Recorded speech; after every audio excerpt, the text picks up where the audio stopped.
โอ้โดยบอลก็ได้กะย่อยบ่ย้อยแต่วันนี้ถ้าพ่นบ่ไล่เอาตัวนี้มาตรงย้อยนี่มีพระเลยพี่น้องเลยฮะ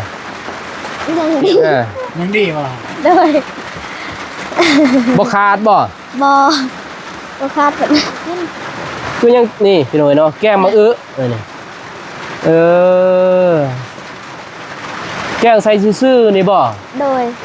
บ่มียังป่นบ่ใส่มะเขือนี่โดยพี่น้องไง2 ล้านเนาะทางเบาตูน3 ล้าน3 ล้านเป็นบ่3 ล้านเป็น5 ล้านเนาะ5 ล้านถ้าว่าค่าสร้าง18 ล้านยังเหลืออยู่13อย่างเนาะเอามอบให้เจ้าพี่น้องเลยเนาะจับเบิ้งเคยได้บ่ซั่นนี่ต้มชายเพิ่นอยู่เยอรมันเพิ่นเป็นคนลาวเด้อโดยขอบใจอาสนใจหลายๆเด้อที่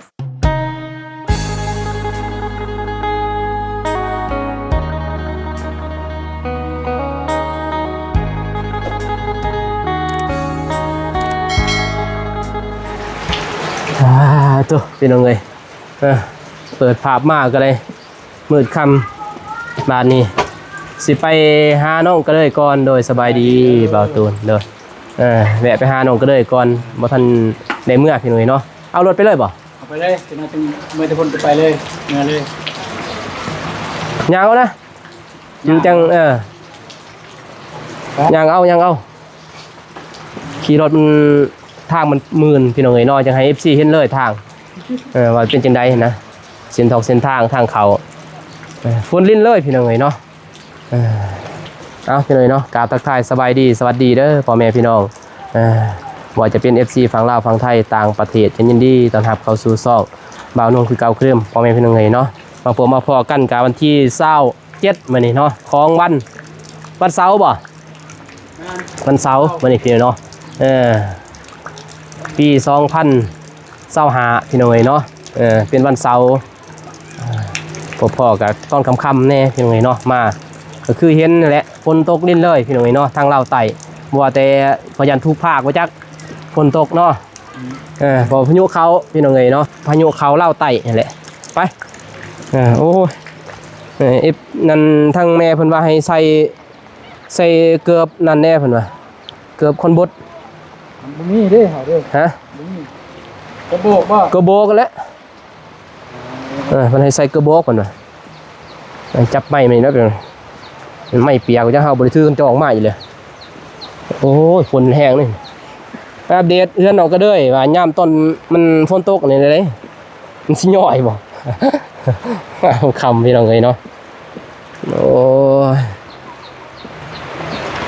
มันมืดแน่เด้อพี่น้องเลยฝ่าบริษัทปันใดมันมืดแน่เนี่ยเส้นทางไปทางนี้นะตูนเส้นทางบังได้ไหมพลาดมันลมเนี่ยทางนี่โหดขนาดเนาะ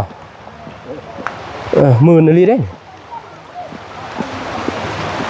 ทางนี้มันเป็นน้อยๆพี่น้องเนาะโอ้พอดีคำเลยบอกว่ามาคำสำเนียงบูเจอร์ไอ้น้องก็เลยเยอะนี่มาเลยพาพี่น้องนี่แหละเส้นทางเขาบ้านน้องก็เลยพี่น้องอยู่สุดป่ะตรงไหนสุดบ้านเพิ่นอยู่สบายดียาวโอ้ยเด้อมาเจออยู่นี่บ้านนี่สุดงามเนาะโอ้ไปซื้อให้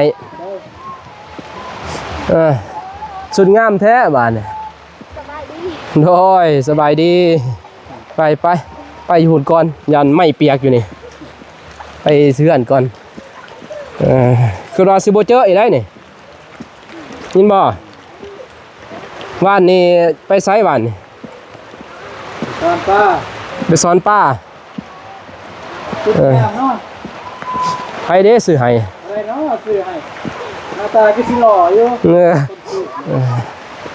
บอกไปเลยได้เจ้าเรื่องได้บอกตูนนี่เนาะ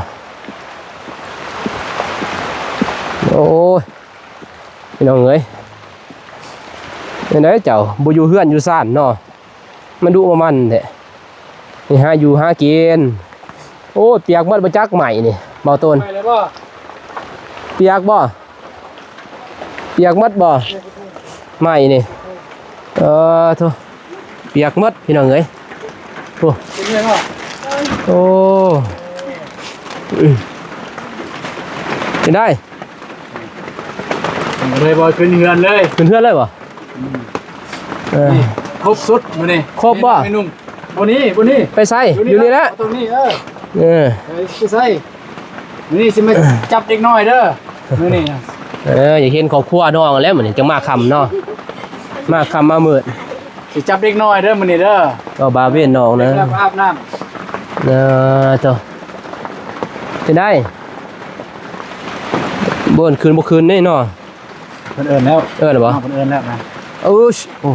คือสิหักเพื่อนเลยโอ้ เพื่อนเลยนี่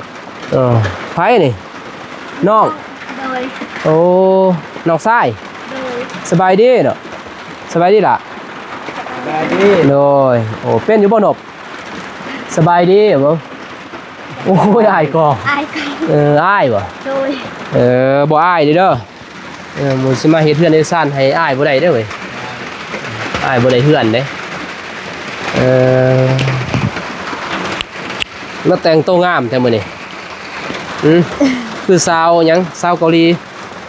สาวญี่ปุ่นเด้อ สบายดีเด้อพ่อสบายดีบรรดาบาวนุ่ง โดย สบายดีพ่อแม่ผู้ใหญ่ใจบุญทุกท่าน FC ฟังไทยฟังลาวหรือต่างประเทศและบ้านเฮาก็ขอสบายดีสวัสดีสุขคน โดยใส่สุดสาวญี่ปุ่นบ่ เฮ้ย ฮะ ไม่ได้แล้วจุดนี้ สบายดีนะบ่าว โด ตู ย น โดยสบายดี คือเปียกหมดนี่บ่ เปียกคนตะ ย่อยบ่ โดย พุ่นทางพุ่นมันเนี่ย ใส่ พุ่นเด่นเนี่ยเตะ โอ้ยพี่น้องเอ้ยนี่ย่อยเลยอันนี้นี่บ่แห้งได้นี่ฝนบ่แห้งซื้อได้พี่น้อง แห้งเนี่ยพุ่นแห้งมันย่อยแล้วเป็นคนแห้ง โอ้ยเดี๋ยวนี้มันก็สิฮักก่อนแล้วเนี่ยเนาะโอ้ โดย บอลก็ได้กะย่อยบ่ ย้อยแต่วันนี้ถ้าพ่นบ่ไล่บ่ เอาตัวนี้มาตรงเต็มนี้ได้บัดนี้นอนบ่รับได้เนาะน้องเอ้ยบ่หนาวบ่นอนกลางคืนนี่เนาะ หนาวอยู่บ่ หนาว จะเบิ่งตีนผู้บ่าวสิบ่ดึงจะบ่ทางนั้น มีอยู่ว่าคนมาเดินทางนี้ บ่ ทางนี้ มีแต่หมู แต่หมู่ โดยหมูตะวังกีนี่มักไปซ่อง ย่อยอยู่บ่ ย้อย นี่มีพระเลยพี่น้องเอ้ยฮะเปียกหมดเด้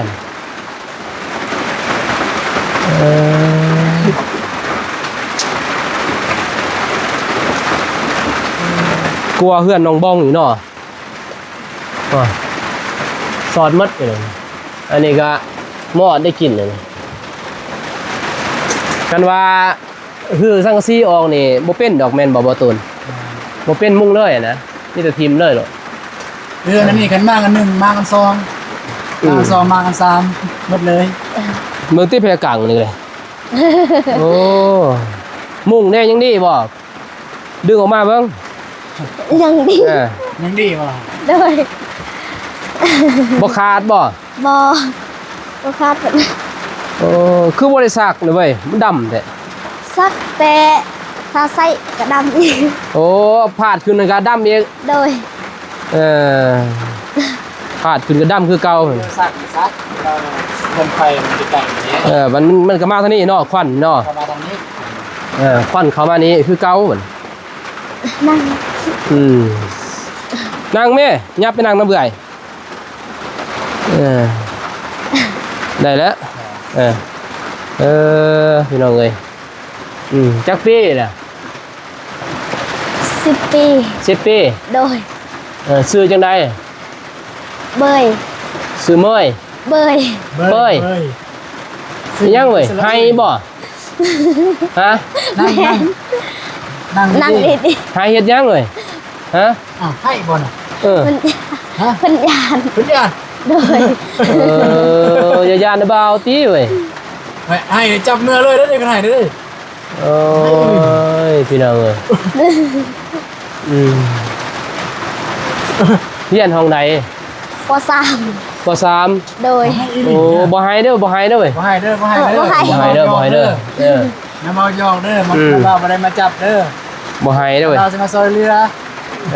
พี่น้องเอ้ยเนาะเพิ่นขอยานเพิ่นบ่เคยเข้ากล้องบัดนี้เพิ่นก็เลย ครั้งแรกเลยเข้ากล่องปกติเป็นน้องกระเดยเลย อยากกินหยังเว้ยให้อยากกินหยังบ่ฮะ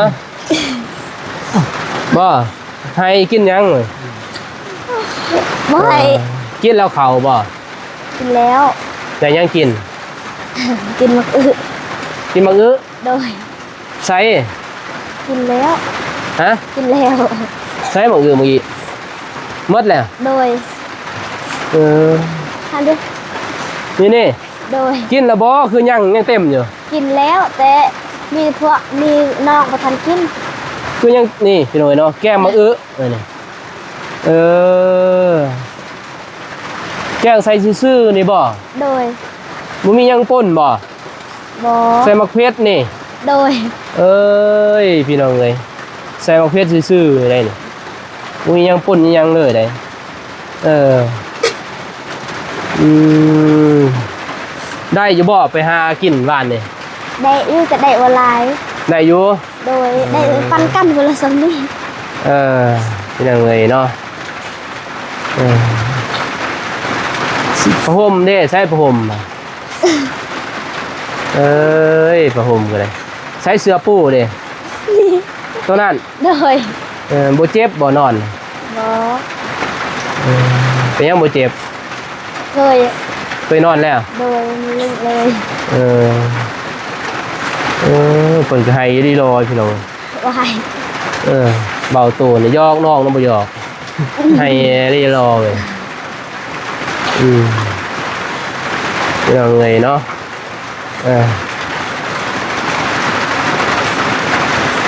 ฝนตกเหมือนบัดยามหนาวนี่แห้งหนาวได้แม่นบ่ โดย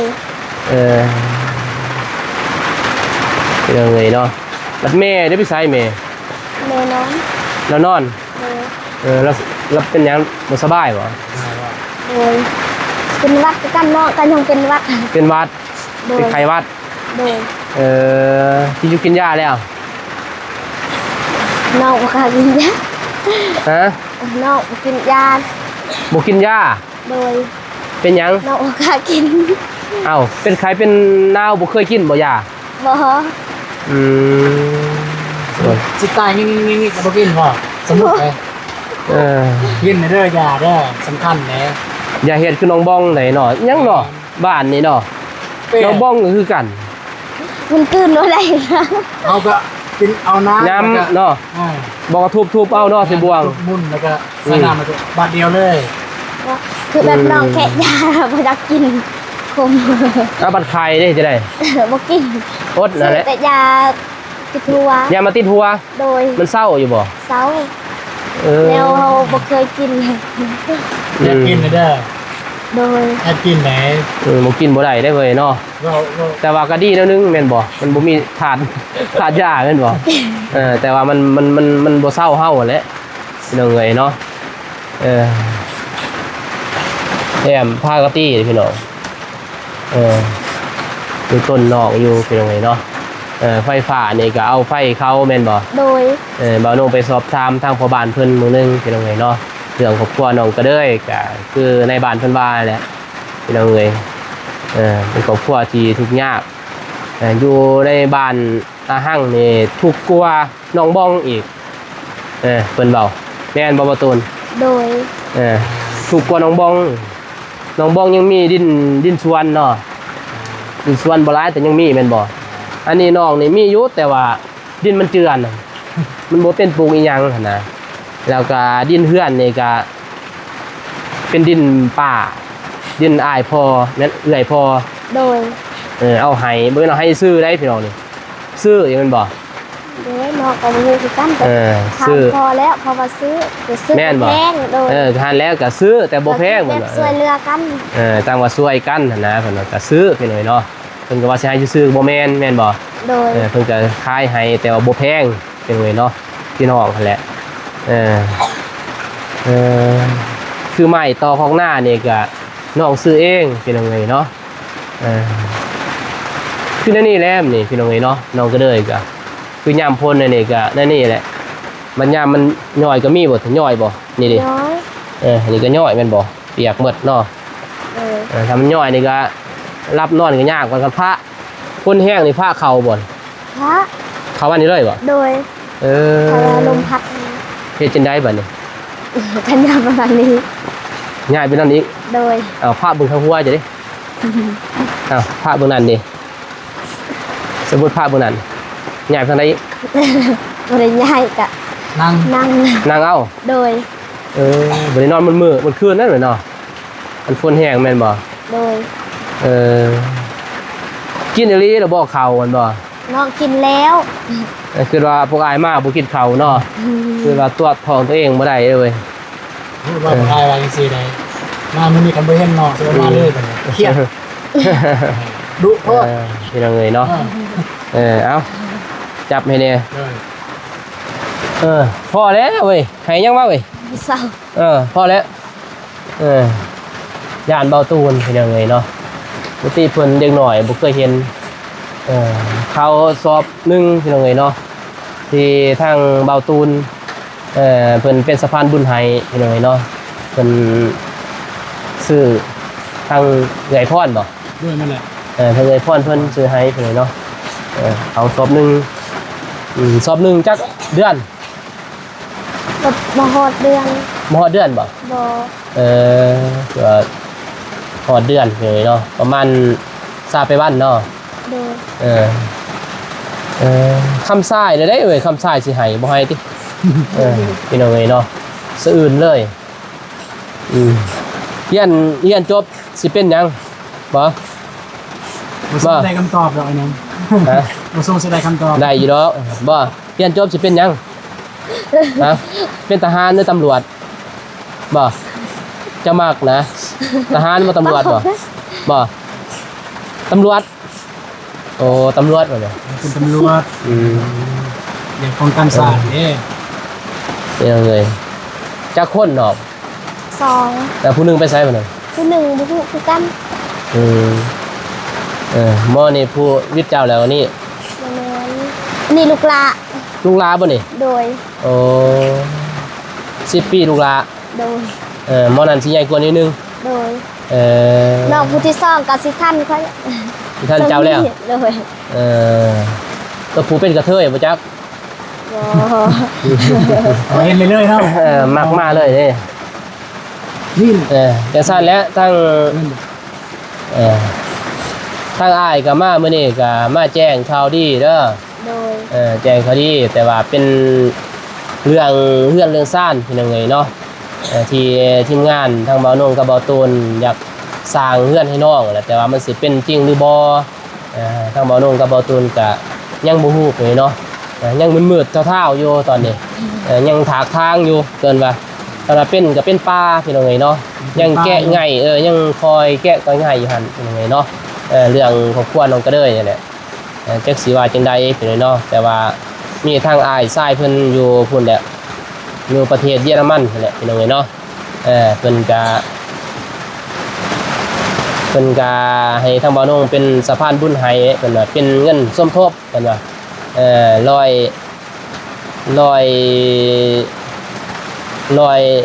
กันว่า100นึงกับเงินเท่าไหร่20เหรียญน่ะนะ100นึงกับ20เหรียญ120เหรียญมันก็ถืออยู่2ล้าน3แสนแม่นบ่เพราะว่า20เหรียญก็2แสนเนาะมันถืออยู่2ล้าน3แสนเนาะ100เหรียญ2ล้าน10เหรียญเท่าไหร่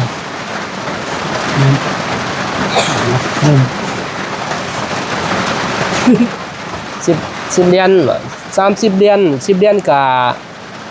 50,000บ่เฮาก็บ่ฮู้เนาะเรทเงินแม่นบ่เรทธนาคารต่างได้เรทธนาคารได้แต่ว่าได้เงิน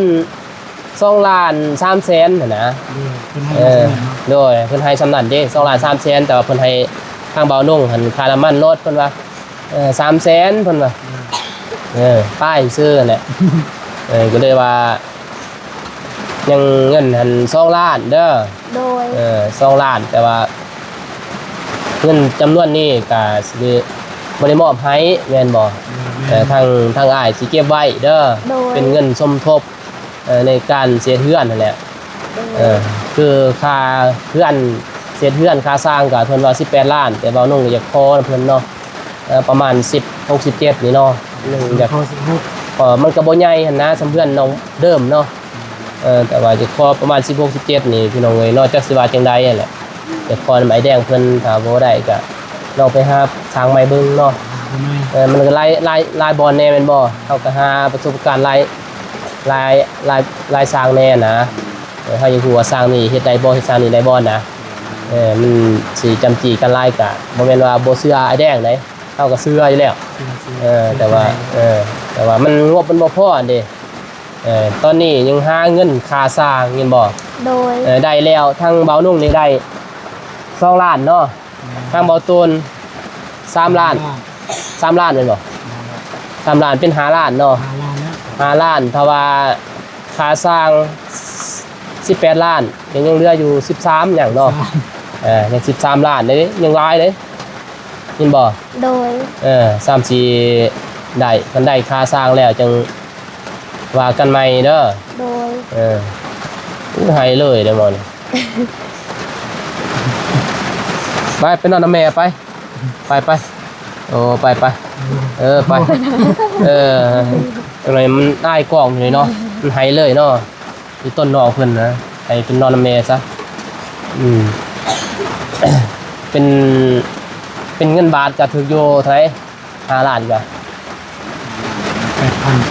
8,000เนาะ65เนี่ยประมาณนั้นแหละคอยเป็นคอยไปเด้อ โดย ถ้าบ่ได้เลยสิไปไหน เป็นยังเป็นยัง บ่ได้เป็นยังบ่ โดย ในใจอยากได้บ่ ใจก็อยากได้แต่ถ้าบ่ได้ก็บ่เป็นยังสิจังได๋ คอยหาเอาเองบ่ โดย คอยหาเอาเองเป็นยังไงเนาะซื้อเทื่อเด็กเทื่อน้อยเนาะ โดย ซื้อใหม่ซื้อต่อคือน้องเก็บไว้คือในนี้ได้แม่นบ่ โดย ปีหนึงได้เส้นหนึง2เส้นก็ไว้แม่นบ่ โดย คอยซ้ำสิแล้วก็มีแต่เฮาอดแล้วตอนนี้อายุเท่าไหร่16เนาะ โดย 16กันว่าเพิ่นสิเฮ็ดเรือนได้ก็พุ่นแหละพุ่นเลยเนาะประมาณ20 30เก็บหน่อยๆได้แม่นบ่ โดย ถ้าว่าทางทางนี้เข้ามาซอยบ่พี่น้องซั่นนี่มีอยู่บ่พี่น้อง นี่ มีอยู่บ่ นี่ มีเข้ามาซอยเนาะ โดย เจ้าหน้าที่เจ้าสองมีแต่จังสั้นเลยเด้อ โดย ว่าสิจับเงินบ่ไปจับบ่เฮียนบ่ เงินก็2ล้าน จับก็ได้เป็นพิธี เป็นวิธีเนาะเงิน2ล้านเลยเนาะเงินน้องก็เลย2ล้าน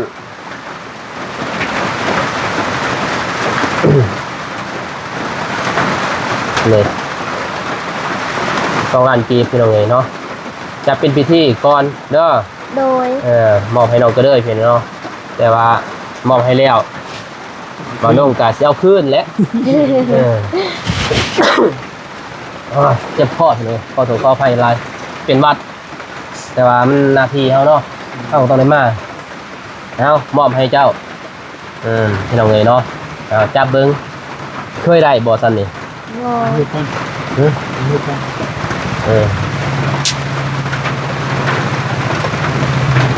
โอเคเคยได้บ่ บ่ 2ล้านนี่ได้ โดย เอาไปหาอันนี้ ตามสิได้2ล้านนี่จักมื้อ เป็นเดือน เป็นเดือน โดย2-3เดือน 2-3เดือน โ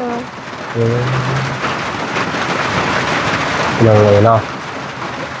บ่จักสิซื้อเขาวอยู่เนาะ โดย สมมุติจะได้เงินนี่จะเฮ็ดหยัง2ล้าน ให้แม่ เอาไว้ให้แม่ โดย เอาแม่เฮ็ดหยัง เอาแม่เลี้ยงแม่ก็ซื้อข้าวซื้อพวกเกลือเป็นนัวให้ ก่อนเนาะบ่าวนุ่งก็เจ็บคอโทรคอไผไปไอ้มื้อนึงเป็นหวัดกินยาเลยได้ โดย เรากินยาแต่ว่ามันเฮ็ดได้เลยเนาะเบียแหละมีแต่จังซั่นแหละมีแต่ความมกขอบใจเด้อ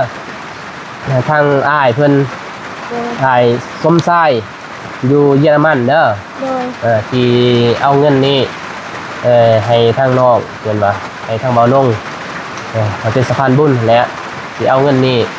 ไปสมทบเพิ่นว่าสร้างเรือนให้น้องเด้อ โดย ให้น้องให้ความมกขอบใจทางอ้ายส้มไส้เพิ่นอยู่เยอรมันเพิ่นเป็นคนลาวเด้อ โดย โดย ขอบใจอาสงสายหลายๆเด้อที่ส่งเงินสมทบมาให้น้องเพื่อเป็นสะพานบุญขอให้อามีสุขภาพทางกายแข็งแรงความเจ็บอย่าให้ได้ความไข้อย่าให้มีขอให้ร่ำให้รวยขอให้ปรารถนาสิ่งใดขอให้ได้สิ่งนั้นนอนรับให้ได้เงินหมื่นนอนตื่นให้ได้เงินแสนขอให้อายุมันคำยืนสาธุ โดยสาธุเนาะ โดย นี่ใช่ละไม้นี่ก็มาใกล้แท้อยู่บ่ได้ยินได้พอพ้นโตกเลยเนาะ ไม่หันเก็บได้เยอะ เก็บได้อยู่บ่เสียงอินปานใดเพิ่นว่าไงเนาะมีแต่จังซั่นเลยเด้อทางระบาวสิเอาไว้คืนเด้ โดย เด้อ โดย เป็นหลักฐานนี่เพิ่นเอาไว้เนาะไว้คืนนี่เก็บไว้ถ้าว่ามีอีก FC มีทางผู้ใหญ่เพิ่นเด้อ โดย อยากช่วยเหลืออีกพี่น้องเนาะสมทบนี่แหละเรื่องเฮ็ดเฮือนน้องก็เด้ยพี่น้องเนาะก็ผ่านทางเบาน้องก็ได้พี่เนาะผ่านทางเบาตูนหรือว่าทางทีมงานพี่เนาะเป็นเบาโกเบาเจ็บหรือว่าผู้ใดก็ได้พี่น้องเนาะที่อยากมาเป็นสะพานบุญให้น้องเพิ่นในการเฮ็ดเฮือนนี่แหละพี่น้องเนาะผ่านมาทางใดก็ได้พี่น้องเนาะเบาน้องยินดีเด้อพี่น้องเนาะยินดีให้ทางผู้ใหญ่เพิ่นว่าเพราะว่าน้องก็เด้ยนี่ทุกข์พี่น้องเนาะที่เบาน้องทายมานี่ก็ถือว่าทุกข์ขนาดนั้นแหละบ่มีฮอดรถแม่นบ่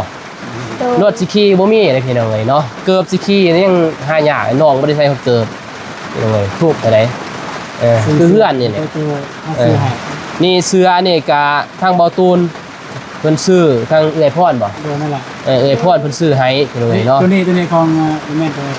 นี่ของแม่ ตัวนี้ของแม่ นี่ของแม่ ของไทย แม่พังไทยก็เลยเพิ่นใส่นี่เลยเนาะเครื่องเพิ่นบ่ได้มีได้นี่บ่ได้มีได้เครื่องเพิ่นน้อยเดียวซื่อเพิ่นยัดใส่ถุงบ่ นักใส่ทองว่า มัดใส่ถุงนั่นเลยยัดกระตาแบบนั้นเลย โดย มันบ่มีบอลไว้เป็นไงเนาะเพื่อนเพิ่นก็คือเห็นนี่แหละเฮ็ดมานี่ก็พ่อแม่นี่ก็มีแต่พี่น้องเพิ่นซอยแม่นบ่ โดย ต้นกำเนิดเพิ่นทุกข์เป็นไงเนาะตะกี้ก็อยู่มีอ้ายอยู่ก็อ้ายไปเอาเมียบัดนี้ก็เลยว่าน้องนี่เป็นผู้รับภาระเนาะทุกสิ่งทุกอย่างในตอนนี้น้องก็เลยเนาะตอนนี้ขาดยังแน่ขาดคือสิ่งสำคัญเบาน้องอยู่ได้ตอนนี้ก็คือเงินค่าสร้างเห็นเลยเนาะเบาน้องกับเบาตูนอยู่ได้เงินค่าสร้างพอติดต่อทางสร้างแล้วเลยเนาะถ้าว่ามีเบาน้องก็ดำเนินย่อเลยเห็นเลยเนาะบ่ได้ยากอีกนะพอมีครบไปได้ใหม่เนาะมีครบแต่บ่พอมีครบอยู่แต่บ่พอใหม่เนาะแต่ว่าย่อได้นะแล้วก็ตีนเซานี่ได้เมื่อแล้วเลยเนาะแต่ถ้ามีเงินค่าสร้างนี่ยังเหลืออยู่ยังถ้าเราเป็นเงินบาทก็ประมาณ 20,000 กว่าเนาะ20,000 กว่านี่ก็ได้ย่อแล้วเพื่อนน้องก็เลยเป็นเลยเนาะก็ฝากไปเด้อเนาะทางครอบครัวน้องก็เลยเป็นเลยเนาะตัวเล็กน้อยก็ได้เนาะบ่ว่ากันตัวละ10-20 บาทกันว่าเป็นเลยอยากซอยน้องเพิ่นในรีเนี่ยเป็นเลยเบานุ่งก็เป็นสิจังได๋อัปเดต FC ว่าอัปเดตคู่มือแต่อัปเดตคู่มือมาถามเขาก็เป็นเนาะเพราะเฮาบ่เฮ็ดเวียกเฮ็ดงานนี่บ่ไรน้องก็เลยไปหากินบ้านนี่เบานุ่งก็บ่ทันบ่ไปถ่ายน้องวิถีชีวิตของน้องยังดีแม่นบ่ แต่บ่ทันซ้ำมาหน่อยหนึงนะวิทย์เพิ่นว่าเลยบ่ทันซ้ำเลยเนาะเอาท้ายซุนี้บ่นุ่งก็สิกลับก่อนเนาะมันก็ค่ำมันมืดเด้บัดนี้บ่นุ่งก็สิกลับก่อนเด้อพี่น้องเนาะก่อนอื่นบ่นุ่งก็ต้องกราบขอบพระคุณเนาะขอขอบใจทั้งอ้ายทรายเพิ่นเนาะอ้ายซุ่มทรายอยู่เยอรมันเนาะเพิ่นก็เป็นคนลาวนั่นแหละเพิ่นก็ให้ทางบ่นุ่งมาเป็นสะพานบุญในครั้งนี้เพิ่นก็โอนเงินมาให้เป็นเงินดอนก็120เหรียญพี่น้องเนาะเป็นเงินบาทก็ถูกอยู่เท่าไหร่2ล้านนี่ 3,000เนาะ ทำตัว 3,000กว่าพี่น้องเป็นเงินเก็บก็2ล้าน3แสนเลยเนาะก็ขอขอบใจก่อนเงิดเราลงก็ขอขอบใจทางอ้ายเพิ่นก็ขอให้ทางอ้ายพี่น้องเนาะและครอบครัวอ้ายจงอยู่ดีมีแห้งความเจ็บอย่าได้ความไข้อย่าสิมีขอให้หังให้มีขอให้ร่ำให้รวยเฮงๆปังๆตลอดปีตลอดชาติอย่าเจ็บอย่าจนเด้อเฮ็ดธุรกิจอันใดก็ขอให้รับให้ลื่นความครัวสาธุพี่น้องเนาะท้ายสุดนี้บ่าวนุ่งก็จบคลิปเพียงเท่านี้ก่อนพ่อแม่พี่น้องเนาะพบกันใหม่คลิปหน้าพุ่นแหละพี่น้องเนาะคลิปนี้บ่าวนุ่งขอกล่าวคำว่าสบายดีพี่น้องเนาะไปบ๊ายบาย